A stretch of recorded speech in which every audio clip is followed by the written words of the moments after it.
ইউনূস সরকার ব্যর্থ হলে তিনি পালিয়ে যেতে পারবেন কিনা জানি না, তিনি ও তার সঙ্গীদের কি হবে জানি না। এবার শেখ হাসিনা ফিরে এলে সাধারণ মানুষের জীবন নিশ্চিত। প্রধান উপদেষ্টা ডক্টর মোহাম্মদ ইউনূসকে নিয়ে ফেসবুকে বিতর্কিত মন্তব্য করে সমালোচনা করেছেন লালমনিরহাট জেলা প্রশাসনের সহকারী কমিশনার তাপসী তাবাসসুম উর্মি। একজন এক্সিকিউটিভ ম্যাজিস্ট্রেট, তিনি কর্মরত অবস্থায়, রাষ্ট্রীয় কাজে কর্মরত অবস্থায় এমন কিছু মন্তব্য করেছেন বর্তমান সরকার এবং সরাসরি প্রধান উপদেষ্টাকে নিয়ে। সেটা নিয়ে গতকাল সারাদিন বেশ আলোচনা সমালোচনায় মুখর ছিল আমাদের সামাজিক যোগাযোগ মাধ্যম। সাংবিধানিক ভিত্তিহীন অন্তর্বর্তী সরকারের প্রধান উপদেষ্টা বলেছেন, রিসেট বাটনে পুশ করা হয়েছে, অতীত মুছে গেছে। রিসেট বাটনে ক্লিক করে দেশের সব অতীত ইতিহাস মুছে ফেলেছেন তিনি। এতই সহজ, কাউন্টডাউন শুরু হয়ে গেছে আপনার মহাশয়। জনগণের মধ্যে হতাশার জন্ম দিয়েছে বলে মনে করেন বিভিন্ন রাজনৈতিক শীর্ষ নেতাকর্মীরা। অন্তর্বর্তী সরকারের দুর্বলতার কারণে সংস্কার ও সুশাসন নিয়ে জনগণ শঙ্কায় আছে বলে অভিযোগ করেন। তাবাসসুম ফেসবুকে মন্তব্য করে বিপদে, ডক্টর ইউনূসকে মুক্তিযোদ্ধা বিরোধী বলেন তাবাসসুম আরও বলেন, ডক্টর ইউনূস রেডি থাকেন, আপনাদের কাউন্টডাউন শুরু হয়ে গেছে। তাবাসসুম কি বলেন এক নজরে দেখে আসি। এই নারীকে আমি স্যালুট জানাই, এবং এই নারীর যদি কোনো প্রকার ক্ষতি হয় তাহলে এই দেশের মানুষ আপনাদের ক্ষমা করবে না। তাহলে আসুন আমরা জেনে নেই যে সেই নারীটা আসলে কে।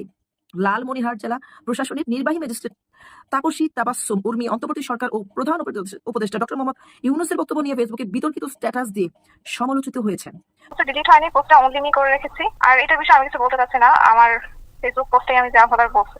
দায়িত্বশীল জায়গা থেকে আপনি দায়িত্বশীল বলতে কি বোঝাতে চাচ্ছেন?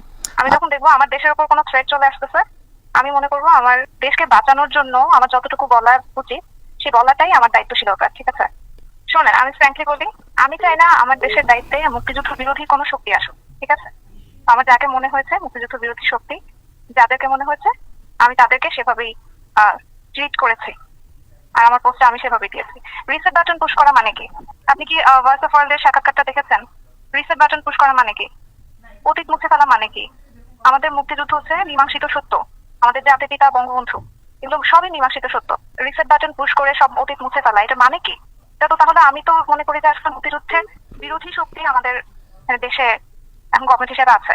তো আমি আমার মনে হচ্ছে যে আমার দায়িত্বশীল জায়গা এটাই যে আমার দেশকে বাঁচাতে হবে। এর জন্য আমার পক্ষ থেকে যতটুকু বলা, আমি একজন সাধারণ মানুষ হিসেবে আমার যতটুকু বলা, আমি যদি এই পজিশনে নাও থাকতাম আমি এটা সেম পোস্টে দিতাম। ঠিক আছে, ব্যক্তি উর্মি এসব বিভিন্ন পরিচয় করার দরকার নাই। আমি বাংলাদেশের নাগরিক হিসেবে বলছি, আমি মুক্তিযুদ্ধের পক্ষের শক্তি হিসেবে বলছি, আমি কোনো দলের পক্ষে বলতেছি না, আমি আমার কোনো ব্যক্তিগত মতামত দিচ্ছি না। আমি হচ্ছে মুক্তিযুদ্ধের পক্ষের শক্তি। বাংলাদেশ দাঁড়িয়ে আছে 30 লক্ষ শহীদের রক্তের ওপর। ঠিক আছে, 30 লক্ষ শহীদের রক্তের বিনিময়ে আমাদের দেশটা স্বাধীন আছে। এই 30 লক্ষ শহীদ রিসেট বাটন পুশ করলে কি এই 30 লক্ষ শহীদ ফিরে আসবেন? এসব বিষয়, এগুলো সবই তদন্ত সাপেক্ষ। চেতনা বিক্রি, গণহত্যা, যেটা মানে আমি কোর্টেড বলতেছি, গণহত্যা যেটা বলা হচ্ছে জুলাই মাসে গণহত্যা, এগুলো সবই তদন্ত সাপেক্ষ, কিন্তু মীমাংসিত সত্য না, এখন পর্যন্ত প্রুফ হয়নি তো। ঠিক আছে, বিচার হোক, প্রমাণিত হোক, তারপর দেখা যাবে। কিন্তু যেটা মীমাংসিত সত্য সেটাকে তো কেউ মুছে ফেলতে পারে না। আমার কথা হচ্ছে এটাই। ক্ষমতার কোনো জায়গা থেকে আমি কোনো কথা বলতেছি না, আমি একজন খুবই সাধারণ মানুষ হিসেবে, আমি যদি আজকে এই অ্যাডমিনিস্ট্রেশনে নাও থাকতাম আমি সেম কথাটাই বলতাম। ঠিক আছে, I am not a hypocrite. মুক্তিযুদ্ধের বিরোধী শক্তির বিপক্ষে কথা বলা যে কোনো জায়গা থেকে বলাই যায়।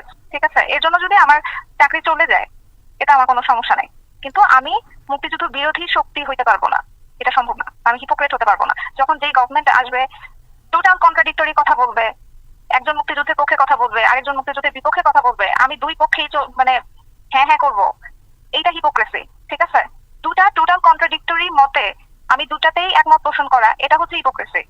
আমি সবসময় একটা কথাই বলবো, আমি মুক্তিযুদ্ধের পক্ষের শক্তি, এবং পক্ষের শক্তি হিসেবে যেভাবে কথা বলতে হয় আমি সেটাই বলবো।